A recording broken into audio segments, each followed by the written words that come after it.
د چا اولاد نافرمان ویو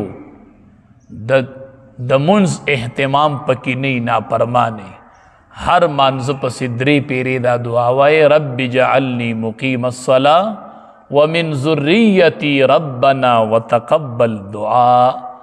الله به اولاد تابعداروم کی او الله به د منز پابند هم کی.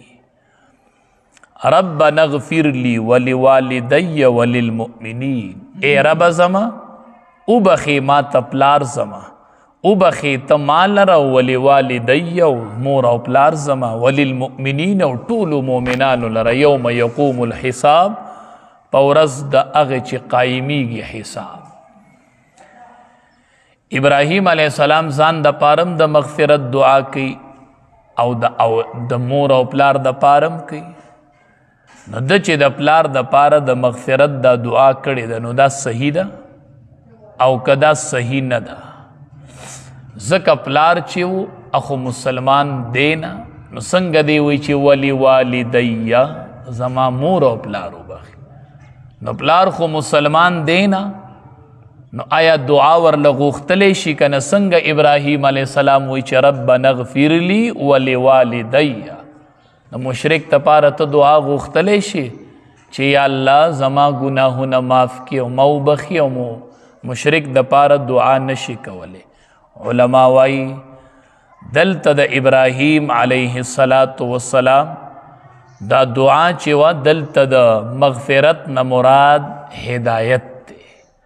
ربنا اغفر لی ولوالدی الله ما وبخي او زما مور او پلار ته هدایت وکړي. نو دلته مغفرت په حق د والدینو کې د پاره د هدایت دی. نو د مشرک د پاره خو د هدایت دعا غوښتلی شي چې الله په نیک لارې کې. نو دلته مغفرت په معنی د هدایت دی. یا علما وایي چې د دې وجې نه ده ورله دعا کړې وه چې د تمه د ایمان وه چې دی به ایمان راوړي. دا تمه یې لرله چې کله د ابراهیم علیه السلام د پلار د ایمان په تمه و او علم ورته نه و نو ځکه ورته دعا کړې وه د مغفرت. چې کله ابراهیم علیه السلام ته ښکاره شوله چې د ده نه د ایمان تمه نور نشته او دی ایمان نه راوړي بیا ورله دعا د مغفرت نه ده کړې. فلما تبین له بل آیات کې شته دی چې کله واضح شوه دلته چې انه عدو لله نو تبرأ منه نو دتی نه بیا براءت اختیار کو. نو چې کله دته واضح شوله چې دا دشمن د الله دی نو تبرأ منه دتی نه بیا بیزاری اختیار کړې ده. او بعضې علما دا توجیه کوي چې مراد د والدینو نه دلته د چې وي ما وبخي او مور پلار مې وبخي نو مراد د دینا آدم علیه السلام او حوا علیه السلام. زمونږ پلاران دي که نه پلار هم دی مور هم ده زمونږ پلار او مور دي. نو وایي د دې نه مراد آدم علیه السلام او حوا علیه السلام یوم یقوم الحساب. نو په کومه ورځ باندې چې حساب قایمیږي الله تبارک وتعالی په هغې ورځ باندې وبخي چې ادریږي خلق حساب ته. یوم یقوم الحساب چې خلق ادریږي حساب ته. نو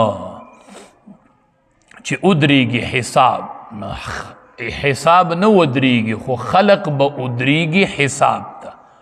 نو د قیام نسبت د ادریدلو نسبت حساب ته کول دا مجاز دی. اصل داسې دی چې ادریږي خلق حساب ته. نو په دغه ټیم کې به مغفرت ظاهریږي نه مخکې خو نه ظاهریږي.